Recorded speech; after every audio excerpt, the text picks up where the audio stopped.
I'm Miwa Messer. I'm the producer and host of Poured Over, and Anand Giridharadas. I am so happy to see you right now. The Persuaders is your new book. It follows your national bestseller, Winners Take All. I think there's a little bit of a connection between these two books. I'm going to let you set it up for listeners. But The Persuaders is a really hopeful book in a very strange moment in our country. And would you introduce this new book to listeners, please? Yes. Well, thank you so much for having me. And hello to Barnes and Noble people around the country. I actually think one of the reasons I was excited to have this conversation, of the many conversations that I'm having and going to be having over the next few weeks, is Barnes and Noble is in all kinds of communities. It's everywhere in this country. Barnes and Noble is a physical space that brings together people who do not necessarily share values, share ideology, share favorite politicians, but who share space and share an interest in books. And I think it's actually more and more important to have these conversations in spaces like that. So thank you for holding that kind of space and having me. I would say the Persuaders is a book that is trying to answer a question I think a lot of people listening to this from various points of view will have, which is there are large and passionate desires for change right now in America, change of all kinds. And If you're listening to this, I imagine you share in some of those desires for change, right? You look at the kind of costs of housing you might be dealing with, and you say, something's got to change. You look at politicians trying to overturn your will in elections, and you may think that needs to change. We got to do something about that.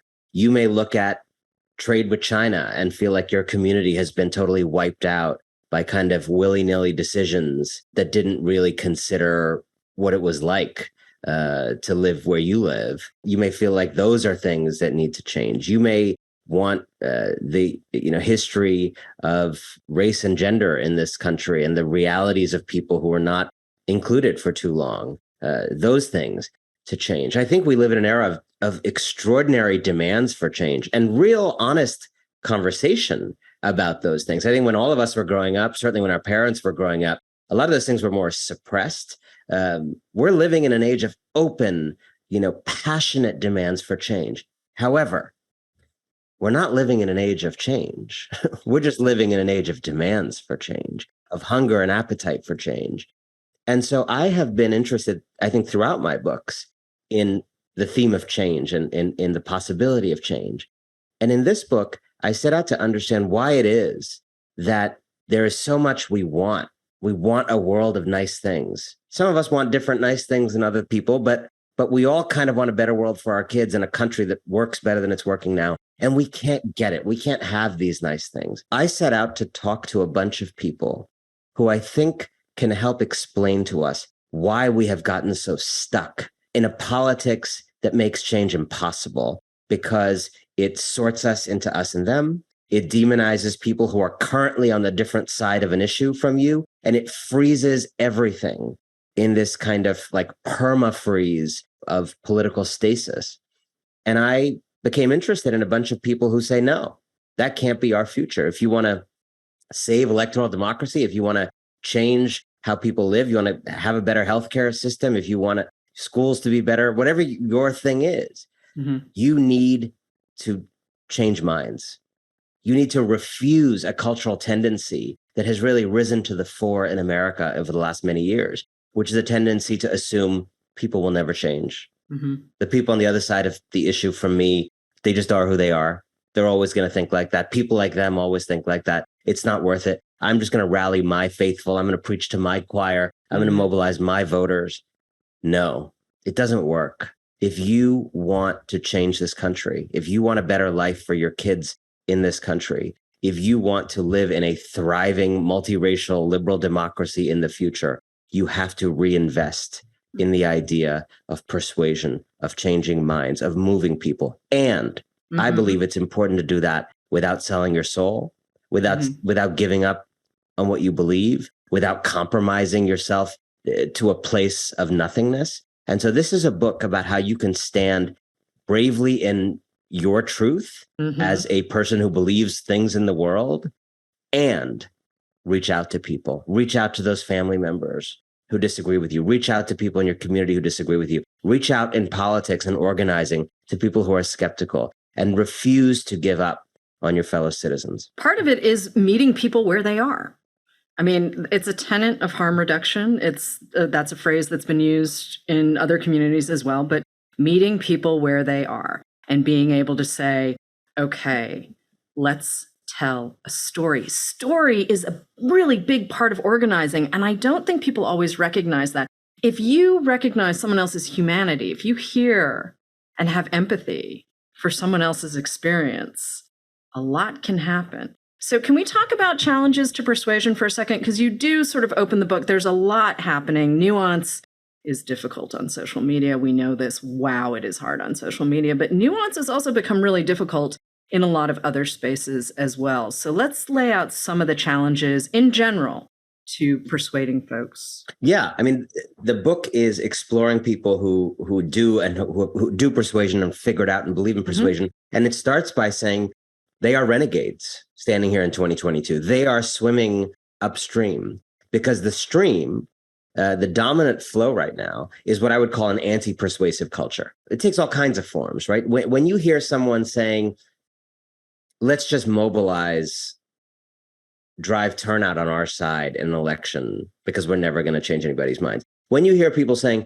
those people are never going to get the vaccine, they just think that. By the way, a whole bunch of those people who said no to the vaccine and ended up getting the vaccine. You know, a whole bunch of people who voted for Trump the first time did not vote for him the second time. People do, in fact, change their minds. But that kind of culture shows up when you have activist groups or organizing groups that have these beautiful visions of racial progress or gender progress, but then kind of sometimes feel more like a club that's hard to get into instead of a church where anybody can come. And I think this anti-persuasive style or culture comes from a bunch of different forces. You mentioned social media, that and others.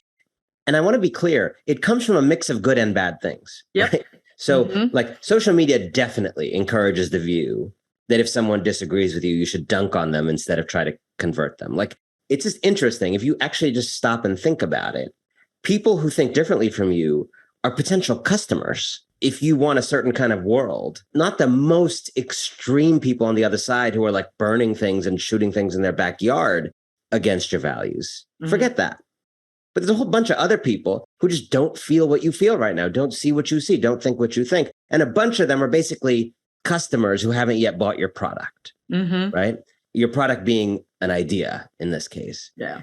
And social media basically says you should dunk on those people. You should quote, tweet, shame them instead of pull them in. So social media is a big part of it. You know, we also live in an era of divide and conquer, billionaire-owned media. Rupert Murdoch and others have come to make their fortunes on dividing us against each other, dividing people listening to this podcast against other people listening to this podcast, book lovers against book lovers, so that he can rake in more profits, right? And profit from some of our outrage against others of our outrage and others of our outrage against some of our outrage. But there's also more good things going on that explain a more inflammatory culture. And it's worth mentioning those.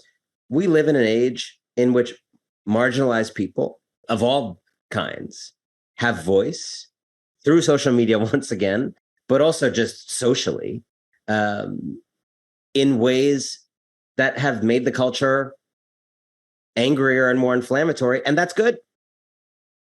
It wasn't that it was really great to be a Black person before there was Black Twitter. It's just the Black Twitter created an opportunity for like millions of people to say what it's like to be them in a way that everyone else can watch and hear. And some of that stuff was kept in the family or kept in communities and now is visible, right? It's not like women were, never mansplained to in meetings until the word mansplained was coined.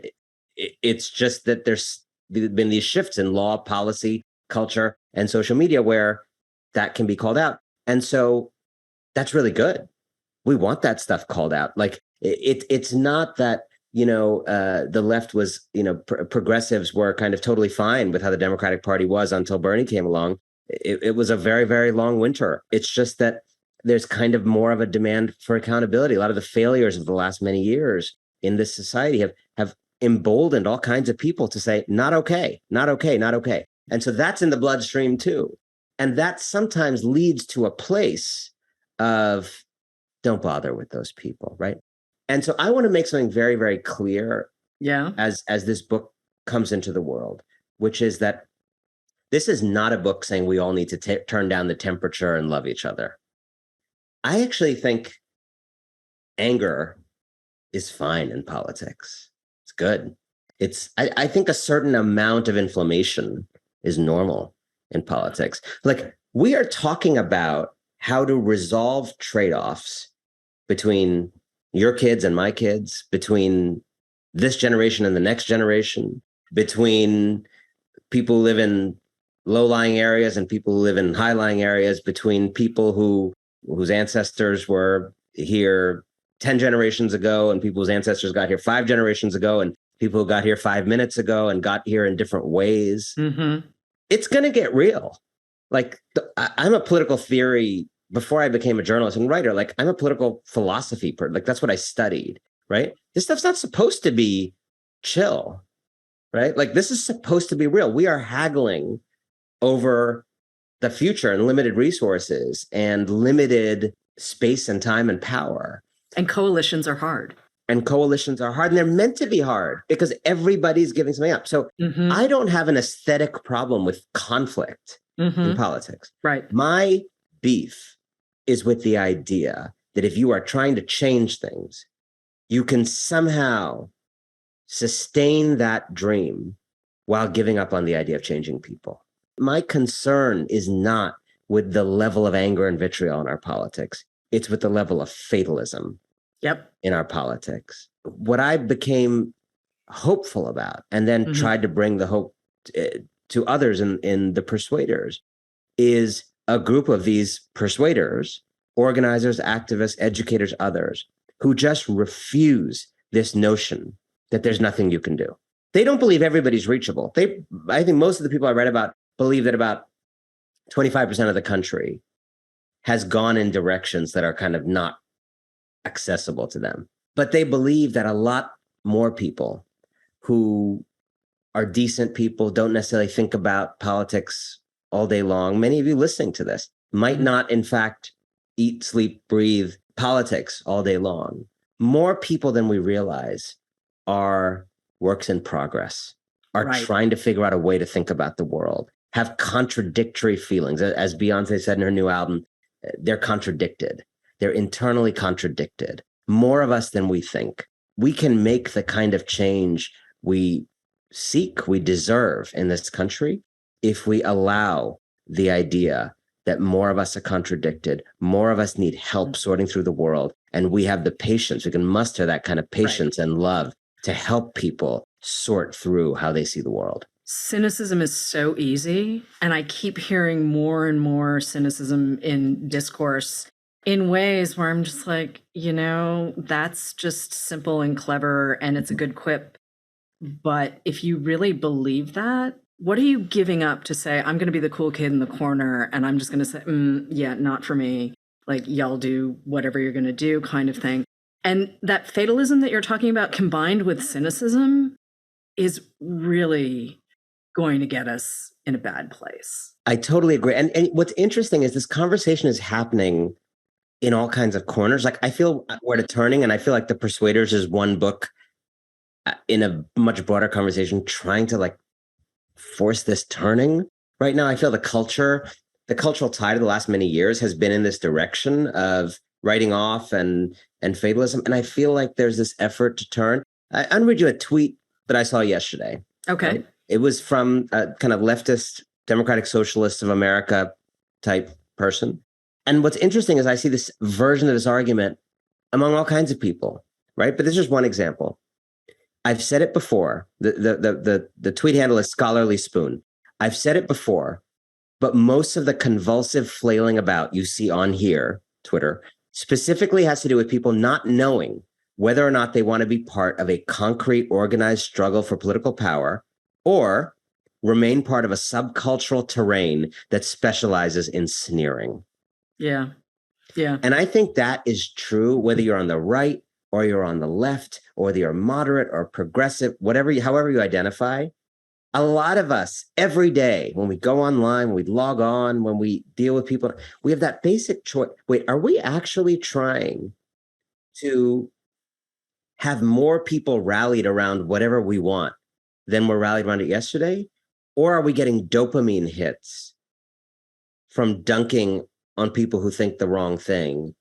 And at some level, are we kind of satisfied to have our movement not grow in order to get those dopamine hits? Like, I think at some very deep level, there is a choice of like, do you want the dopamine rush and keeping your movement small? Or are you willing to like not get the dopamine rush and grow your movement? There's also a vulnerability to organizing and using your story and the story of your community to call people in. And that is something that not everyone's willing. That's a lot of hard work. And let's be clear, and someone in your book says this too, the movement is not therapy. And the idea that there are people in the world who think that this kind of work, that this kind of organizing and this kind of heavy lifting in our communities is therapy is wild to me. I had not even ever thought about that for a second until I read it in the book. And I was like, oh no. The idea that we can be invested in a really earnest, empathetic way, I think is a lot.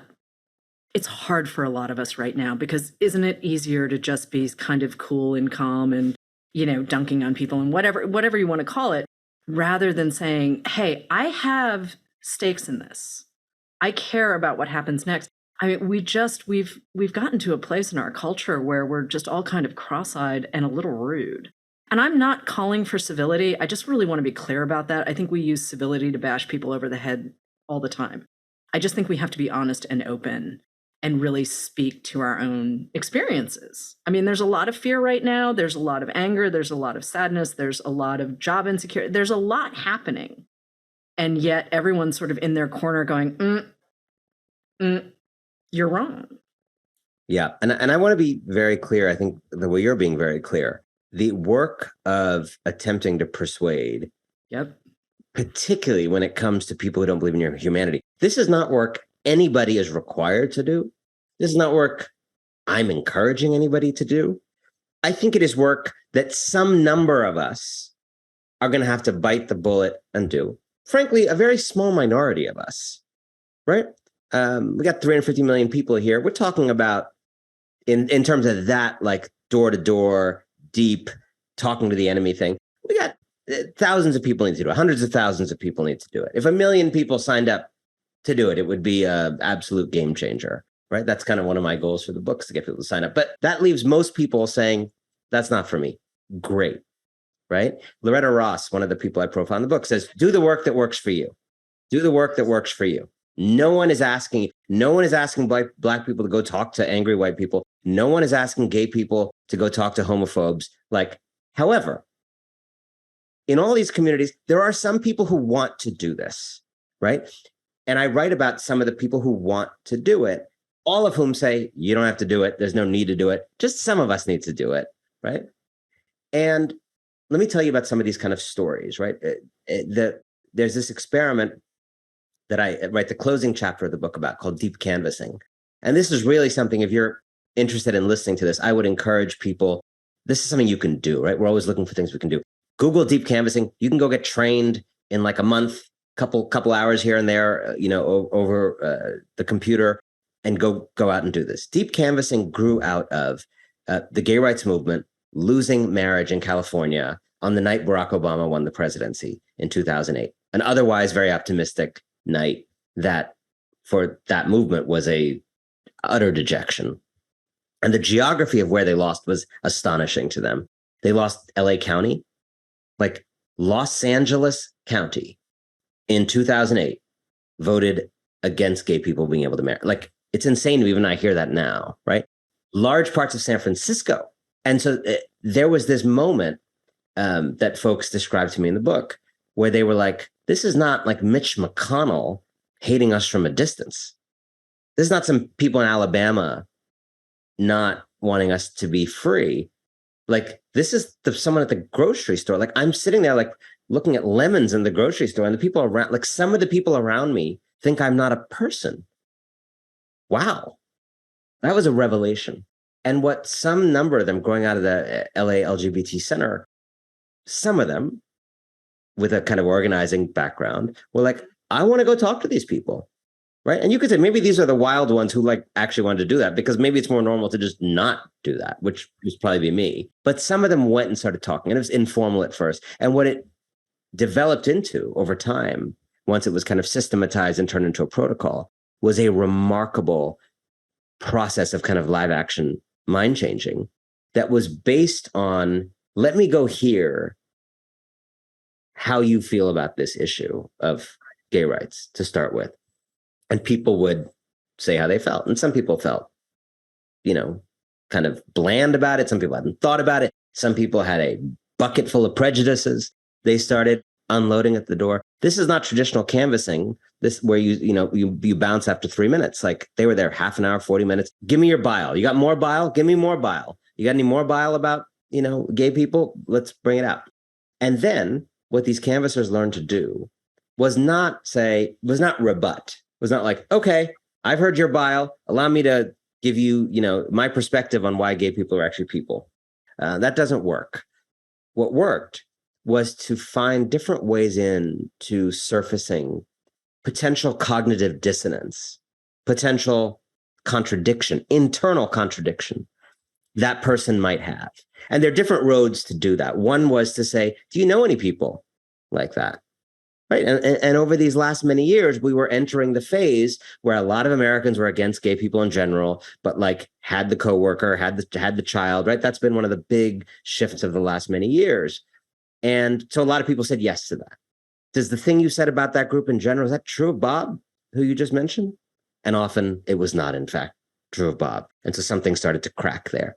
Or a kind of universalizing of a gay experience, being shut out, being treated badly because of something you can't control. Have you ever felt that? And people who didn't necessarily claim to know any gay people, almost everybody had felt that second thing. Yeah, have I been shut out because of something beyond my control? Yeah, I have. How did that feel? Why did that happen? When did that happen? And I've watched videos of it. I've seen it live and in person on immigration. You start to see people going, like, really having these mental breakthroughs. And in this age of polarization, it is so refreshing to see this. It's real. Like, are there real homophobes out there who would exterminate all gay people if they could? Absolutely. And this ain't going to work on them. And this is not for them. And that's a significant slice of this country. And it's probably better to not go to their door. But is there another block after them that often votes with those people, but is not the same as those people? Yes. And who are they? They're contradicted, as Beyoncé would say. They're the ones who don't like gay people in general, but like Bob. They're the ones who don't like gay people in general, but think it's wrong to shut people out because of forces beyond their control. They're the ones who don't like gay people in general, but want to feel like they fight for the little guy, for the disenfranchised. And these patient people at the door, not lying about why they're there. They're being honest about why they're there, not like adding to the homophobia by any means, but just eliciting, surfacing the contradictions and starting to help people process their own dissonance. So you said that, but you said this. You said that, but you said this. This experiment, which now works on immigration, works on trans rights, works on all kinds of things, undocumented rights, has shown a peer-reviewed study, has shown a peer-reviewed ability to move people's minds as much as a decade, as years of natural social change, of the effects of watching TV and just, breathing in shifting public mores. Half an hour on the door can move a significant number of people, as much as 10 years of like watching Will and Grace and, getting to know a couple coworkers. I mean, you're talking about human connection. You're talking about story, the thing that brings us together, even when we think it's keeping us, as far apart as we can go. I mean, the whole thing about the Persuaders that I really, really appreciated was the fact that you can hold two contradictory ideas in two hands at the same time. It doesn't have to be either or. And I think we've almost lost that ability entirely to be able to say, this can be true and this can be true. And somehow we can figure out what the next piece of it is. Totally. And one of my favorite quotes in the book is from a guy named Steve DeLine, who was one of the people involved in this early deep canvassing in LA. And he said, what I've taken away from this work, and he's not done this for years and years, is that most people are 60-40 about most things. And I just want to dwell on that for a second, because what does it mean to be 60-40, right? You almost think about having a stance in the world, an opinion about whether gay people should be able to marry, an opinion about whether we should have reparations in this country, an opinion about who should be allowed to play women's sports, right? Take an issue. And you have a stance with your friends, on social media. If you're writing a book, you have most of us end up with one kind of point of opinion in the world, right? It's not customary for people to show up in the world and say, well, here's the reasons I think trans women should play sports and here's why they shouldn't, right? Most of us generally push it to a point and we come out with a point. But to be 60-40 means there was a contest in you. One side won. It was not a blowout. There was another side that you also felt. It lost. You're in the kind of internal struggle for your soul. And you now show up in the world with the 60% position, which the world reads as your 100% position, because you don't mention the 40% position. You kind of end up having this kind of unitary stance. And I think one of the core points of the book that comes out through a lot of different subjects is we know this to be true about ourselves, right? I mean, you're sitting in front of a whole bunch of books. Those authors have points of view, and they also feel the opposite of certain points of view, and they have struggled with those points of view. But they, at the end of the day, you commit to the sentence you're writing. We know that about ourselves. We know that we feel this, but we also kind of feel that we have doubt about how we show up. We say a thing and then we wonder if the opposite of the thing we said. We know that about ourselves. I think we know that about people we love. We grant that humanity to people we love. I know my wife's stances in the world, and I know which of them keep her up at night, trouble her. That's part of our love. But I think what happens when the love is drained away and it's people the furthest from you is that we flatten them into being people who cannot possibly be 60-40 on anything, who must be 100-0. We see the outward stance and then assume it's kind of turtles all the way down. That's just the whole opinion. That's the whole of them. And I get it. I'm someone who I think does that, unfortunately, also. I kind of look at the way folks vote on things or the way folks remark people may say, and I just think that's who they are. And it's no more true for them than it is for you. They too, many of them, not all of them, are probably 60-40 around a whole bunch of things. People who may be really, really animated about fearing a Southern invasion on the border, right? And whose words on that may really be difficult for you to hear. It doesn't mean that's 100-0 position. Just because the position that they're expressing is toxic doesn't mean there's an absence of doubt in them or an absence of contradiction. And so there's this phrase that I learned while working on the book that I think really resonated with me about how these persuaders I'm writing about, how these organizers think about the people they're approaching, which is strong opinions lightly held, right?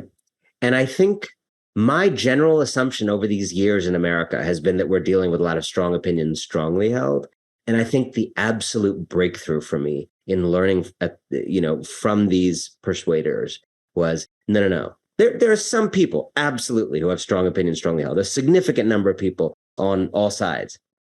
But there is a significant number of people who have strong opinions lightly held. And that's the opportunity. The other thing, too, that I think it's easy to forget is that narrative, whether it's fiction, nonfiction, prose poetry, whatever you want to call it, Narrative represents change. It is tracking change. There's either a change in a state of being, there's a change in a character, there's a change. Narrative represents change. So, I mean, we're sitting, and I'm sitting in a studio that's representing change. All of these narratives behind me, whether they're fiction or non, certainly the Persuaders, certainly Winners Take All. You're representing change in people, in states, in systems. And when I say states, I mean states of being, not necessarily like a physical Massachusetts or something like that. But how did writing in the Persuaders change you? What have you taken away from this book? That's great. Well, let me say two things about that. First of all, I love the way you frame that, because I think if I look at my whole career, this is my fourth book, I think change has been my big subject. Absolutely. In many ways. And India Calling, my first book, was about what happens when massive social, economic, kind of globalization, these big forces land in one of the oldest, most undisturbed cultures on earth, right? Unlike China, India, comparable size, comparable ancient civilization, but China had a revolution and disturbed a lot of those cultural practices and made itself new in certain ways. And India never had a revolution of that kind. And so when, India opened up to the world in the 90s and globalized and, just shock financial capitalism and a bunch of different things all at once, also while doing massive government programs of social engineering to lift up downtrodden castes, all kinds of things at once. I often say India did the New Deal and the Reagan Revolution at the same time in the 90s and 2000s. People suddenly, without really having chosen it, were experiencing change. And some people experience it as tailwind. Wow, I can finally achieve my dreams and become the kind of person I can be. Women experiencing a freedom that, Indian women, thousands of years of history, have never experienced. Lower caste people, some of them being lucky enough to avail of opportunities. And a lot of other people being like, what is this new world? What are the new values? Who am I? Right. And so it was actually being a foreign correspondent in India for the New York Times that I really experienced this notion of whether the changes happening are good or bad in some objective way. A lot of people are going to experience them as a headwind, and some people will experience them as a tailwind. But psychological transitions are hard. And I think in many ways, psychological transitions as it relates to change has been my subject. The True American book, second book, is about, immigrants' dreams and those kind of dreams of changing yourself and your life. And then, on the other side, this kind of white supremacist who experienced, once again, change, demographic change you and I might call progress, as a kind of, wait, who am I? Who am I in the new world that's coming, right? And the difficulties of that and the violence that grows out of that. Winners Take All was about fake change and us being offered forms of change, pseudo change that contradict what we know to be real change. And this book, I think at the heart of it, it's about how we actually make real change by bringing more people in.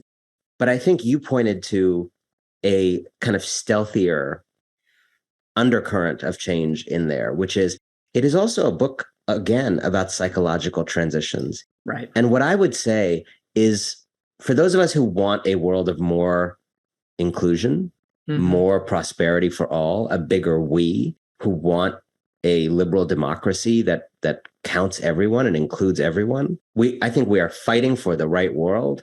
However, I think we are abjectly failing to manage the psychological transitions required by the changes we seek. And what I mean by that is, we have just kind of stipulated that the world we want requires men to be very different than they were in the past. An agenda, by the way, as a man, that I completely support. Can't happen fast enough. I'm trying to be one of those new men. Many of the men I know, the good ones, are also trying to, right? But we're asking for a world in which women can flourish. Men have to be totally different from the way even the best of our dads and grandfathers, right? Yep.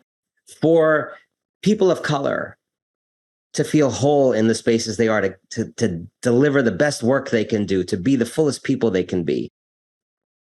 We are living in a moment in which we're talking about white people needing to become aware of race, think about the effect they may have on others in a way that their parents and grandparents were never didn't know the terms And I think sometimes those of us who want these changes have completely lowballed what we are asking of people, what we're rightfully asking of people. But we are rightly right now asking millions of people to make themselves new, to live through the kinds of psychological transitions that I chronicled in India when you suddenly let globalization in without making a PSA about it. And I think we've just hoped that people will figure it out, hoped that men will figure out how to be the new kind of man, whatever that is, hoped that white people will learn to account for their whiteness. However you do that, if you have no training to do that or think about it, just go find some books, you know? So when I think about my own evolution from this writing, is I think I have participated in that kind of culture of just kind of saying like, this is the end state, this is the goal, a more inclusive, you know, let's call it like woke future, because I don't think that's a bad word. I think it's a great word. It's much better than being asleep. Let's just articulate that kind of world. And I think what I learned from these characters, who are, by the way, not wishy-washy milquetoast, these are all people, the people I'm writing about have big, real demands. They want to change things for real. I'm talking about organizers like Alicia Garza. I'm talking about Congresswoman Alexandria Ocasio-Cortez. I'm talking about Anat Shenker-Osorio, messaging consultant. I'm talking about this deep canvassing and others. They all want real powerful things. But I think even what I felt corrected by just listening to them and immersing myself in their work is saying, oh, it's not enough to just articulate and kind of demand the future and then tell people to just show up, you know, when they're ready, when they're baked, when they get all the terms. It is on us who want that world, because that world is optional. Right? Like the world could go in all kinds of ways. Right. If you want that kind of world, it is on us to say, we're going to have to walk people into that world. We're going to have to show tens of millions of men. And I know this is controversial because women will say, it's not my work to show. And I agree with that. And I think a lot of men are going to have to do this work for other men. But when men fail to make the transition from old ideas of masculinity to the new kind, women are the obviously first victims of it. And on that issue of gender in particular, most households in this country have people of different genders in them, right? Not true of race, the way in which race and gender are different, right? But like every man who we have failed to migrate to newer ways of being is dragging women down one way or another, is making those women's lives harder. And I don't think it is working to say, just call us when you've done the work. I think this is a collective undertaking. And I think it's true on race and it's true on any number of things. We have to accept the difficulty of making psychological transitions as a collective responsibility, a collective project, and approach it with thick skin, with love, and only if you want to. We got to call people in. We've got to call people in. And I think the Persuaders is a really good place to start. So Anand Giridharadas, thank you so much for joining us on Poured Over. And I really, really hope that people come to the Persuaders with an open mind and an open heart, because it's a really good combination. Thanks again. Thank you so much for having me. Thank you for listening. Poured Over is a Barnes & Noble production. To help other readers find us, please rate and review the show wherever you listen to podcasts.